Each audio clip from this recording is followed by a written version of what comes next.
There were 4 suspects in the rape of Lindy Simpson, a crime that occurred directly on top of the sidewalk of Piney Creek Road, the same sidewalk our parents had once hopefully carved their initials into years before, as residents of the first street in the Woodland Hills subdivision to have houses on each lot.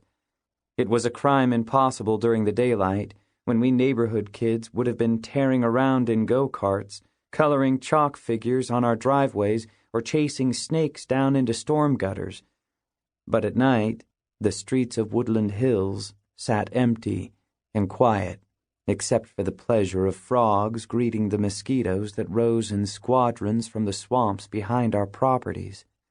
On this particular evening, however, in the dark turn beneath the first busted streetlight in the history of Piney Creek Road, a man, or perhaps a boy, stood holding a long piece of rope. He tied one end of this rope to the broken light pole next to the street and wrapped the other around his own hand. Thinking himself unseen, he then crawled into the azalea bushes beside Old Man Casemore's house, the rope lagging in shadow behind him like a tail, where he perhaps practiced, once or twice, pulling the rope taut and high across the sidewalk.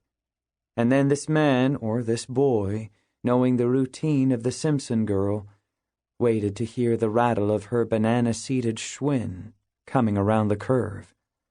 You should know, Baton Rouge, Louisiana, is a hot place. Even the fall of night offers no comfort. There are no breezes sweeping off the dark servitudes and marshes, no cooling rains. Instead, the rain that falls here survives only to boil on the pavement, to steam up your glasses, to burden you. So this man or this boy was undoubtedly sweating as he crouched in the bushes, undoubtedly eaten alive by insects. They gnash you here. They cover you. And so it is not a mistake to wonder if he might have been dissuaded from this violence had he lived in a more merciful place. It is important, I believe, when you think back about a man or a boy in the bushes, to wonder if maybe one soothing breeze would have calmed him, would have softened his mood, would have changed his mind. But it did not. So the act took place in darkness, in near silence, in heat, and Lindy Simpson remembered little other than the sudden appearance of a rope in front of her bicycle, the sharp pull of its braid across her chest. Months later, and after much therapy, she would also recall how the bicycle rode on without her after she fell. She would remember how she never even saw it tip over before a sock was stuffed into her mouth and her face was pushed into the lawn, the crush of weight on her back, the scrape of asphalt against her knees. She would remember these, too. Then a voice in her ear that she did not recognize. Then a blow to the back of her head. She was 15 years old. This was the summer of 1989, and no arrests were made. Don't believe what you see on the crime shows today. No single hairs were tweezed out of Old Man Casemore's lawn. No length of rope was sent off to a lab. No DNA was salvaged off the pebbles of our concrete. And although the people of Woodland Hills answered earnestly every question the police initially asked of them, although they tried their best to be helpful, there was no immediate evidence to speak of.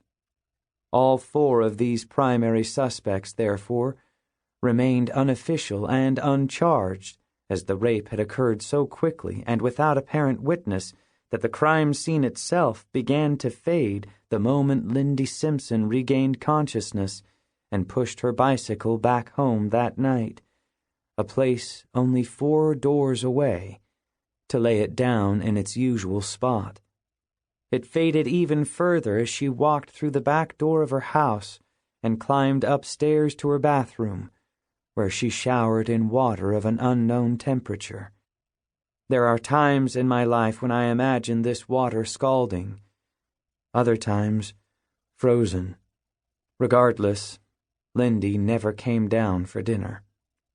She was likely thought by her parents to be yapping with friends on the telephone, twirling the cord around her young fingers, until her mother, a woman named Peggy, made her evening rounds with the laundry basket.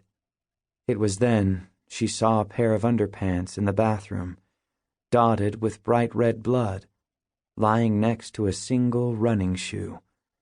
The other shoe, a blue Reebok, was missing.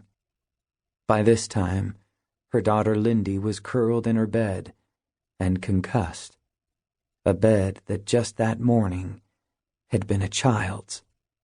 I should tell you now that I was one of the suspects. Hear me out.